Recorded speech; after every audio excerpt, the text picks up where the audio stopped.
কেমন আছো সবাই? আশা করি ভালোই আছো। সবাই ভালো থাকবে, বাড়িতে থাকবে, সাবধানে থাকবে, সুস্থ থাকবে, আর মন দিয়ে ভিডিও ক্লাস, লাইভ ক্লাস এগুলো ফলো করবে, ঠিক আছে? তো আমরা বিবর্তনবাদ করছি। আগে ভিডিওতে আমরা ল্যামার্কিজমগুলো শেষ করেছিলাম। এই ভিডিওতে আমরা ডারউইনিজম অর্থাৎ ডারউইনবাদ, বিবর্তনবাদের জনক বলা হয় কাকে? বিজ্ঞানী চার্লস ডারউইনকে। আর ১৫ নম্বরে বিজ্ঞানী রবার্ট চার্লস ডারউইন, তিনি বিবর্তন সম্পর্কিত যে তত্ত্ব আবিষ্কার করেছিলেন, তাই না?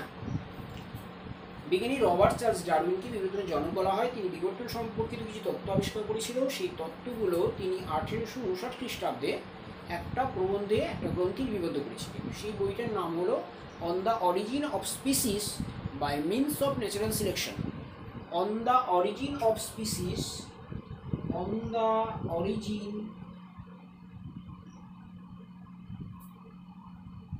Of species by means of natural selection। ঠিক আছে, এটাকে আমরা কি বলি? ডারউইনবাদ বা ডারউইনিজম। যদি ভালো করে বলতে চাই, ডারউইনকেই বিবর্তনবাদের জনক বলা হয়। আমরা ছোটবেলা থেকে পড়ে আসছি, বিবর্তনবাদের জনক বলা হয় বিজ্ঞানী চার্লস রবার্ট ডারউইন। তো বিজ্ঞানী চার্লস রবার্ট ডারউইন 1831 খ্রিস্টাব্দ থেকে 1835 খ্রিস্টাব্দ পর্যন্ত দীর্ঘ 5 বছর ব্যাপী সময়কাল ধরে একটি জাহাজটার নাম হলো HMS বিগল। HMS বিগল, এই জাহাজে করে তিনি পরিভ্রমণ করেছিলেন। কোথায়? প্রশান্ত মহাসাগর সংলগ্ন দ্বীপপুঞ্জে, বিশেষ করে অস্ট্রেলিয়া, নিউজিল্যান্ড, তাসমানিয়া, ঠিক আছে, গ্যালাপাগোস দ্বীপপুঞ্জ, প্রশান্ত মহাসাগর সংলগ্ন দ্বীপপুঞ্জে তিনি দীর্ঘ 5 বছর ধরে এই জাহাজে চড়ে পরিভ্রমণ করেছিলেন এবং তিনি প্রচুর উদ্ভিদ এবং প্রাণীর নমুনা সংগ্রহ করেছিলেন এবং তাদের উপর তিনি পর্যবেক্ষণ চালিয়েছিলেন।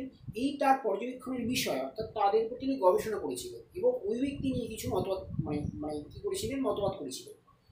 তার এই গবেষণার ফলাফল তিনি 1859 খ্রিস্টাব্দে একটা বইয়ের মধ্যে লিপিবদ্ধ করেছিলেন। সেই বইটার নাম হলো on the origin of species by means of natural selection. এই যে মতবাদটা, এই মতবাদটা কি আমরা কি বলি? ডারউইনিজম বা ডারউইনের মতবাদ।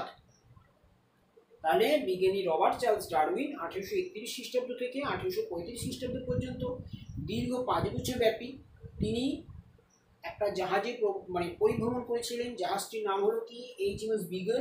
এই জাহাজে করে তিনি প্রশান্ত মহাসাগর সংলগ্ন দ্বীপপুঞ্জ, বিশেষ করে অস্ট্রেলিয়া, তাসমানিয়া, নিউগিনি, গ্যালাপাগোস, এই সমস্ত দ্বীপপুঞ্জে তিনি ভ্রমণ করেছিলেন। এই ভ্রমণকালে তিনি প্রচুর উদ্ভিদ এবং প্রাণী নমুনা সংগ্রহ করেছিলেন এবং তাদের থেকে তিনি কিছু গবেষণা করে কিছু ফলাফল বিশ্লেষণ করেছিল। তার এই গবেষণার ফলাফল তিনি 1859 খ্রিস্টাব্দে একটা গ্রন্থে লিপিবদ্ধ করেছিলেন। সেই গ্রন্থটার নাম হলো কি? On the origin of species by means of natural selection.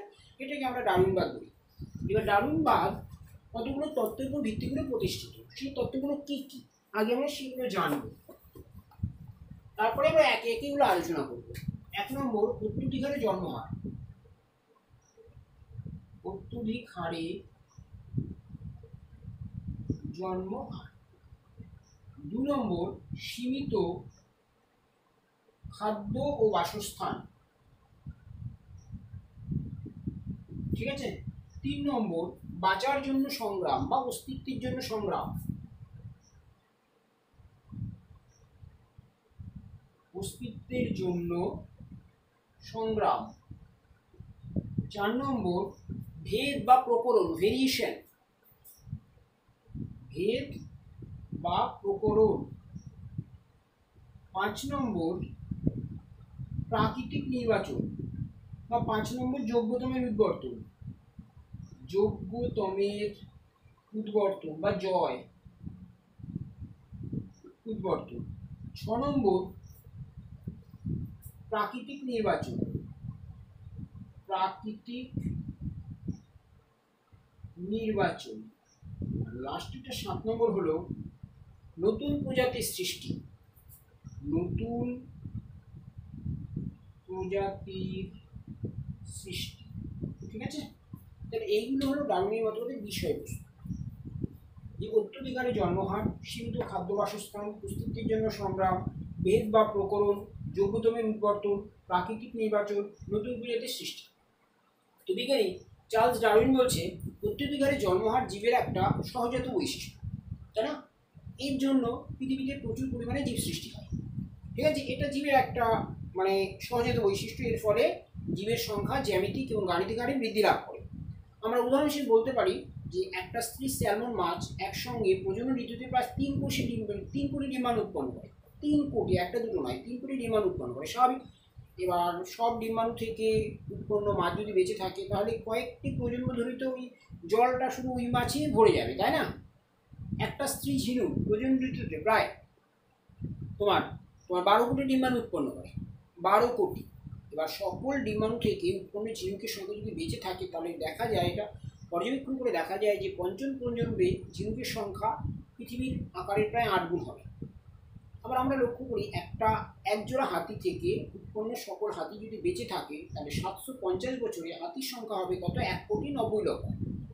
আমরা আশেপাশে যদি পর্যবেক্ষণ করি তাহলে আমরা দেখতে পাবো যে বেড়াল বছরে 3 বার সন্তান প্রসব করে। এবার এক একবারে 3টে 4টে করে বাচ্চা দেয়। সকল বাচ্চা কি বেঁচে থাকে? কেউ মারা যায়, খেয়ে নেয়, কোনো রকম করে মারা যায়, আবার নিজেরাই খেয়ে নেয়, মেরে ফেলে, অ্যাক্সিডেন্টে মারা যায়। কুকুর একসঙ্গে প্রায় 8টা 9টা করে বাচ্চা দেয়, তাই না? তাদের মধ্যে বেশিরভাগই মারা যায়, হয়তো একটা দুটো বেঁচে থাকে। তাহলে এটাই প্রকৃতির নিয়ম, বুঝতে পারলে? এটাকেই আমরা কি বলি? উত্তরাধিকার বংশবিস্তার। পরে যেটা রয়েছে সীমিত খাদ্য বাসস্থান। যেহেতু পৃথিবীর আকার এবং আয়তন সীমিত, তাই না? তার জন্য পৃথিবীতে খাদ্য বাসস্থানও সীমিত। পৃথিবীর আকার আয়তন যেহেতু লিমিটেড, তার জন্য পৃথিবীতে খাদ্য বাসস্থান সীমিত। এটা সেরকম কিছু বলার নয়। অস্তিত্বের জন্য সংগ্রাম, এটা খুব ইম্পর্টেন্ট একটা পয়েন্ট। প্রতিটি জীবকে অস্তিত্বের জন্য সংগ্রাম করে বেঁচে থাকতে হয়, অর্থাৎ প্রতিটি জীবকেই জীবনে বিভিন্নভাবে সংগ্রাম করে বেঁচে থাকতে হয়, বুঝতে পারলে তো?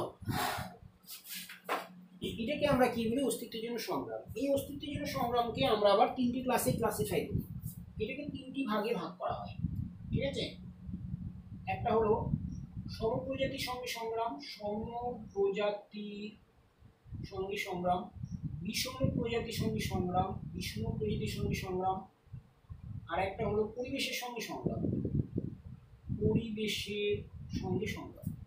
সমপ্রজাতির সঙ্গে সংগ্রাম মানে কি? খাদ্য বাসস্থানের জন্য, খাদ্য এবং বাসস্থানের জন্য যখন একই প্রজাতিভুক্ত দুটি জীবের মধ্যে সংগ্রাম ঘটে তখন সেটাকে আমরা কি বলি? সমপ্রজাতির সংগ্রাম। যেমন আমরা একটা ছোট্ট উদাহরণ দিই, একটা বাস্তব উদাহরণ। একটা নিম গাছে, একটা নিম গাছ বা বড় একটা বট গাছ, এবার বর্ষার সময় তোমার কি হয়? প্রচুর নিম ফল পড়ে তলায়, এবং বর্ষার সময় জল পেয়ে প্রচুর চারা গাছ গজায়, তাই না? এবং তাদের মধ্যে কি এরকম আমরা দেখি যে একটা গাছ, ওই বড় গাছের তলায় যে ছোটো ছোটো চারা গাছগুলো গজাবে, তাদের মধ্যে কি একটাও এরকম বড় গাছে পরিণত হয়? হয় না। তার মানে ছোটো ছোটো গাছগুলো অস্তিত্বের সঙ্গে, অর্থাৎ সংগ্রামে বড় গাছের সঙ্গে পেরে ওঠে না। তার বেঁচে থাকার জন্য যে অক্সিজেন, আলো, তাই না, মৃত্তিকা, জল এগুলো দরকার, সেগুলো কিন্তু বেশিরভাগটাই অ্যাবজর্ব করে নেয় বড় গাছটা, বুঝতে পারলে তো? এটা একটা বাস্তব উদাহরণ।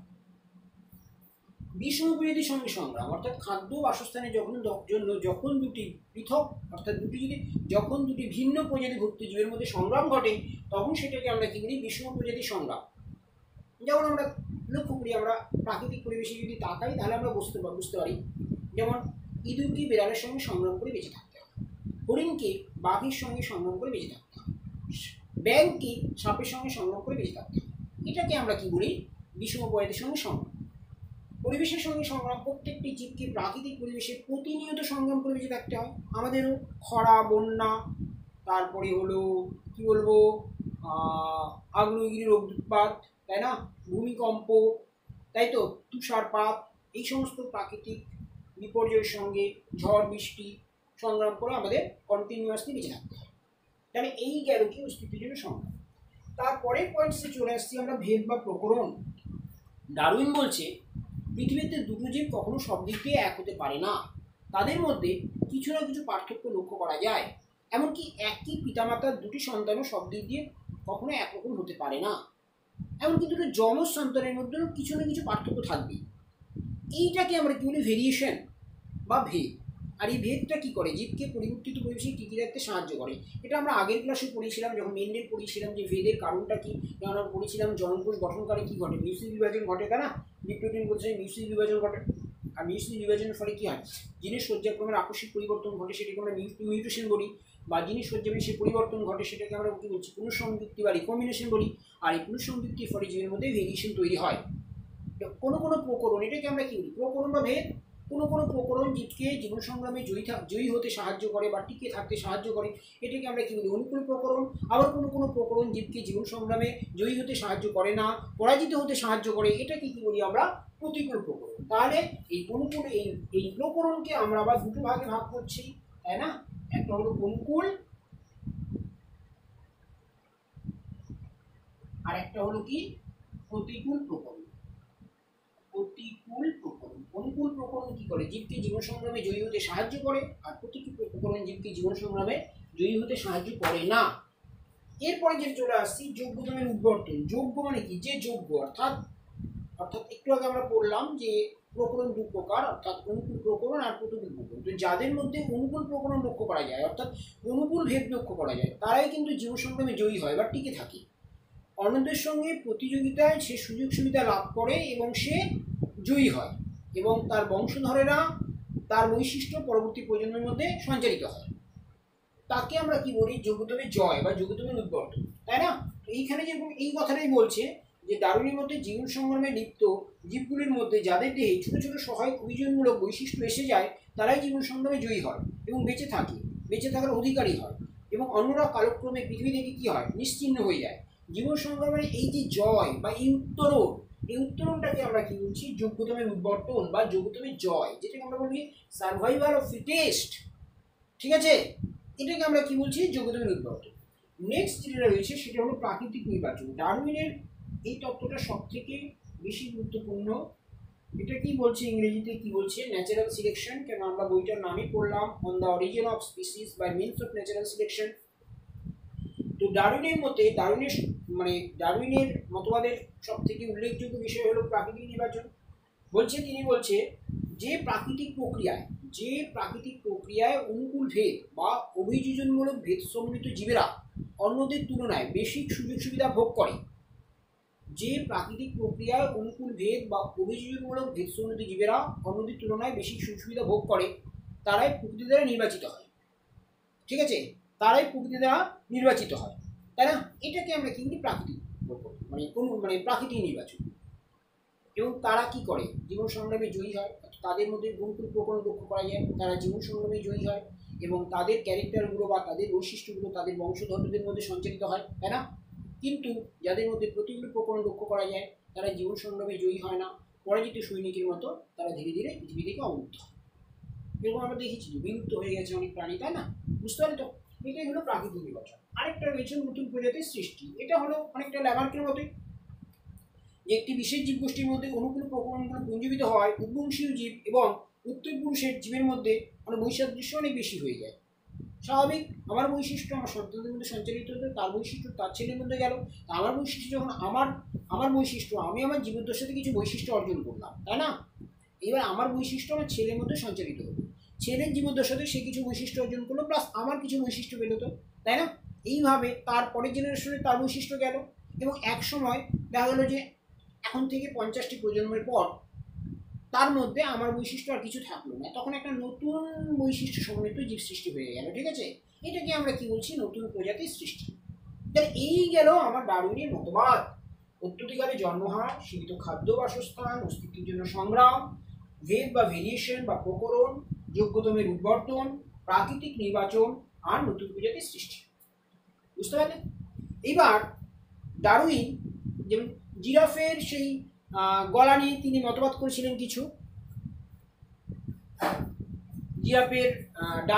ল্যামার্ক সেই জিরাফের ঘাস খাওয়া নিয়ে কিছু মতবাদ করেছিলেন। ল্যামার্ক মতবাদ কি বলেছিল, ল্যামার্ক বলেছিল যে আগে যে জিরাফগুলো ছিল সেই জিরাফগুলোর বেটে গলাযুক্ত জিরাফ ছিল, কিন্তু তাদের কি বলবো গাছের ডালপালা উঁচুতে থাকার জন্য তাদের সামনের পা এবং গলাকে ক্রমাগত ব্যবহার করতে থাকে, এবং ক্রমাগত ব্যবহার করতে থাকায় একসময় প্রজন্ম ধরে তাদের গলাগুলো আস্তে আস্তে বড় হতে থাকে, এবং বর্তমান প্রজন্মের যেগুলো রয়েছে সেগুলো খুব লম্বা গলাযুক্ত জিরাফ। কিন্তু ডারউইন সম্পূর্ণ বিপরীত কথা বলছে।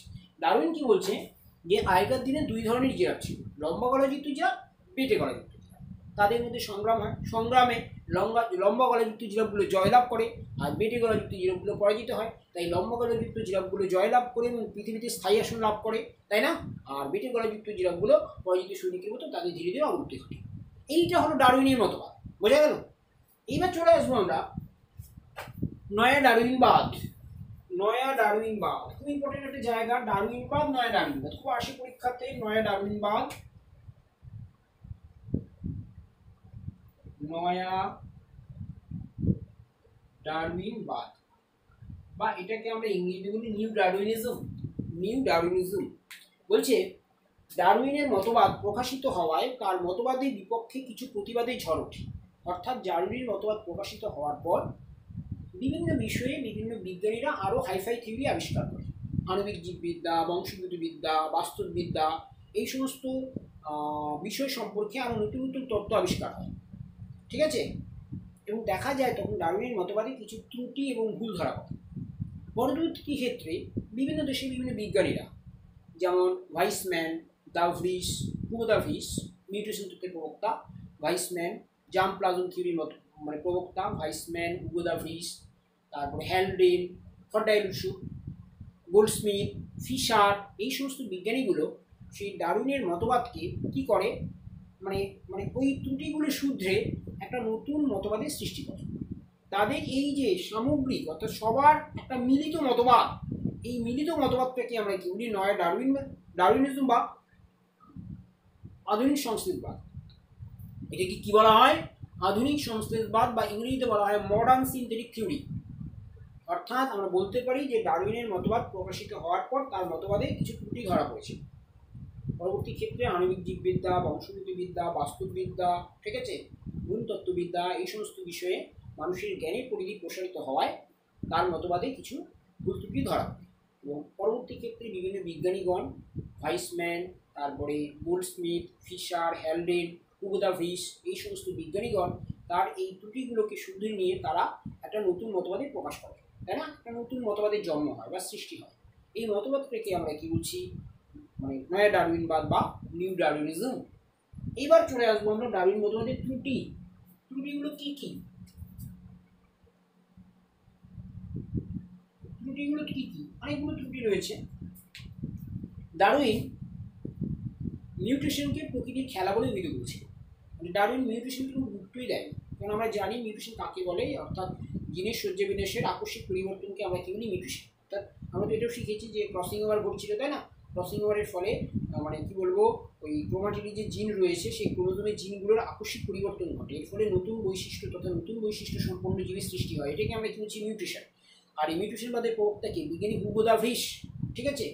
তো ডারউইন এই মিউটেশনে কোনো গুরুত্বই দেয়নি, তার কাছে এটা কোনো গুরুত্বই ছিল না। তিনি বলছেন এটা একটা ন্যাচারাল জ্ঞান, তিনি কি বলছেন এটা একটা প্রকৃতির খেলা বা ন্যাচারাল গেম, তাই না? তিনি মিউটেশনকে তার জন্য প্রকৃতির খেলা হিসেবে আখ্যায়িত করেছেন। এটা একটা ত্রুটি।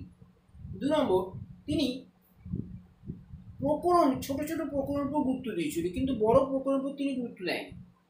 তিনি দেহ কোষস্থ পরিবর্তন, প্রকরণ, জনন কোষস্থ পরিবর্তন, মানে প্রকরণের মধ্যে প্রভেদ করতে পারেনি, তাই না? আমরা জানি দেহ কোষগুলো কি ডিপ্লয়েড প্রকৃতির আর জনন কোষগুলো কি হ্যাপ্লয়েড প্রকৃতির, কিন্তু তিনি দেহ কোষ আর জনন কোষের এই যে প্রকরণ, এই প্রকরণের মধ্যে তিনি প্রভেদই করতে পারেন। তাহলে এটা একটা ত্রুটি। কোনো মানে কোনো একটা জীব বা কোনো একটা প্রাণী কি বলবো, উৎপত্তির শুরুতে কীভাবে বেঁচে থাকতে পারে, ঠিক আছে, সেটা নিয়ে ডারউইন কিছু মানে মতবাদ করেননি। অথবা কোনো একটা অঙ্গ কীভাবে ধীরে ধীরে ব্যবহৃত হয়, তাই না, সেটা সম্পর্কে ডারউইন কিছু বলতে পারেননি। ডারউইন মেন্ডেল যে মিশ্র বংশগতির কথা বলেছিল, ডারউইন সেগুলোকে ভুল বলে প্রমাণিত করেছিল, ঠিক আছে? কোনো অঙ্গ উৎপত্তির শুরুতে কীভাবে ব্যবহার হতে পারে সেটা সম্পর্কে ডারউইন কোনো মতবাদ প্রকাশ করেননি, ঠিক আছে? এই যে ডারউইন প্রকৃতির উৎপত্তি সম্পর্কে কোনো ব্যাখ্যা দিতে পারেনি। তারপরে ডারউইন যোগ্যতমের উদ্বর্তন কারণ, মানে যোগ্যতমের উদ্বর্তন কেন হচ্ছে সেটা সম্পর্কে কোনো ব্যাখ্যা দিতে পারেনি। মিউটেশনকে তিনি প্রকৃতির খেলা বলে অভিহিত করেছিলেন। তিনি ছোট ছোট প্রকরণের উপর বেশি গুরুত্ব দিয়েছিলেন, কিন্তু লক্ষ্য করা গেছে যে এগুলো বংশানুক্রমিক না হয় ওই ব্যক্তির এদের কোনো ভূমিকা নেই। ডারউইন দেহ কোষস্থ এবং জনন কোষস্থ প্রকরণের মধ্যে কোনো প্রভেদ করতে পারেননি। তাহলে এই হলো ডারউইনের ডারউইন গেল আমাদের। তাহলে ডারউইন থেকে আমরা এত কিছু পড়লাম, ডারউইনবাদ কাকে বলে, নয় ডারউইনবাদ কাকে বলে, ডারউইনের মতবাদগুলো কী কী, সেগুলো একসময় কী বলবো কেটে কেটে প্রশ্ন আসতে পারে, আবার অনেক সময় গোটা প্রশ্ন দিয়ে দেয়। তবে বেশিরভাগই কেটে কেটে প্রশ্ন আসতে পারে। ভেদ বা প্রকরণ কাকে বলে, যোগ্যতা উদ্বোধন কাকে বলে, ন্যাচারাল সিলেকশন বা প্রাপ্তি নির্বাচন কাকে বলে, অস্তিত্বের জন্য সংগ্রাম কাকে বলে, এটা কয় প্রকার কী কী, এই ধরনের প্রশ্নগুলো কিন্তু তোমাদের পরীক্ষাতে থাকবেই। অথবা ওই জিরাফের ঘাস খাওয়া সম্পর্কে ডারউইনের মতবাদ আর ল্যামার্কের মতবাদকে ব্যাখ্যা করো, ডারউইন কীভাবে কী মতবাদ দিয়েছিল, ল্যামার্ক কী মতবাদ দিয়েছিল, সেগুলো সম্পূর্ণ ডিফারেন্স মতবাদ, সেটা দিতে পারে, তাই না? ডারউইন, নয় ডারউইনবাদ কাকে বলে, ডারউইনবাদ কাকে বলে, ডারউইনবাদের ত্রুটিগুলি লেখো, এই টাইপের প্রশ্ন দিতে পারে। ডারউইনবাদের সঙ্গে ল্যামার্কের পার্থক্য, ঠিক আছে, বুঝতে পারলে তো? এই টাইপের কিন্তু পরীক্ষায় প্রশ্ন আসতেই পারে। তো আজকের ভিডিও এমনি থাকলো। পরের ভিডিওতে আমরা ওই ভিত্তি সম্পর্কিত বিভিন্ন প্রমাণগুলো নিয়ে আসব। বিভিন্ন অনেকগুলো প্রমাণ রয়েছে, জীবাশ্মঘটিত প্রমাণ, তুলনামূলক সারিবৃত্তীয় প্রমাণ, সমসস্থ অঙ্গ, সমবৃত্তীয় অঙ্গ, নিষ্ক্রিয় অঙ্গ, তাই না, ভ্রূণতত্ত্ব প্রমাণ, হৃৎপিণ্ড ঘটিত প্রমাণ, এই সমস্ত প্রমাণগুলো নিয়ে পড়ব। তাহলে আমাদের এই চ্যাপ্টার মোটামুটি শেষ হয়ে যাবে, ঠিক আছে? তো সবাই ভালো থাকবে, আর মন দিয়ে ভিডিও ক্লাস আর লাইভ ক্লাসগুলো অবশ্যই ফলো করবে, ঠিক আছে? ধন্যবাদ, ভালো থেকো সবাই।